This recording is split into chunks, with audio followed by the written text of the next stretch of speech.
Երբևէ պատրաստվում ենք միասին գնում ենք հարսանիք վարել։ Այսպիսի ֆորմատով առաջին անգամ եմ հանդես գալիս, եթե հավանեք այն շարունակական կլինի։ Ովքեր չգիտեն, ասեմ, որ ես եւ ամուսինս արդեն երկար ժամանակ է ստեղծել ենք եւս մեկ նախագիծ, այն է դուետ հանդիսավարներ, չմոռանալով մեր սկզբնական աշխատանքի մասին եւս, որն է ֆոտո-վիդեո նկարահանում։ Մենք արդեն ունենք մեր թիմը եւ մեր աշխատանքին մեծ պրոֆեսիոնալիզմով ենք մոտենում։ Դեռ չի եղել որևէ առիթ, երբ աշխատանքիս ընթացքում մարդիկ չմոտենան եւ չասեն, որ հետեւում են ինձ։ Դա շատ հաճելի է եւ շատ պարտավորեցնող։ Չեմ հասկանում, ինչի եմ ես հեռախոսին ինձ սպորտնած, բայց հայրին ինձ նորմալ է ցույց տալի։ Ում հավատում չեմ հասկանում։ Իրականում ինստագրամում ես նորմալ չի, հոթելի դա համել լավ չի ստացվում։ Այսօրվա առիթից գեստս կապույտ է եւ որոշեցի դրան համապատասխան դիմահարդարում անել։ Աշխատանքի բերումով մենք տարբեր քաղաքներ ենք լինում եւ տարբեր բացահայտումներ ենք անում, դրանք եւս կնկարեմ եւ կտեղադրեմ վլոգից մեջ։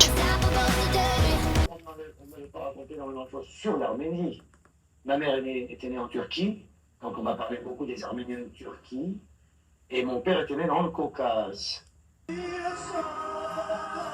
Այս անգամ գտնվում ենք Ֆրանսիայի Լորիոն քաղաքում, Բրետան շրջանի ծովափնյա քաղաք է, որը հայտնի է որպես 5 նավահանգիստների քաղաք։ Բառերով ուղղակի չեմ կարող ձեզ բացատրել, թե ինչ գեղեցիկ տեսարժան վայրեր կան։ Դե իսկ եթե կուզենաք ձեզ ցույց տամ, թե ինչպես են անցնում իրենց կացրած միջոցառումները, գրեք մեկնաբանության մեջ, որպեսզի դա էլ նկարեմ ձեզ համար։ Իսկ դուք անտարբեր մի եղեք եւ գնահատեք իմ այսօրվա տեսքը։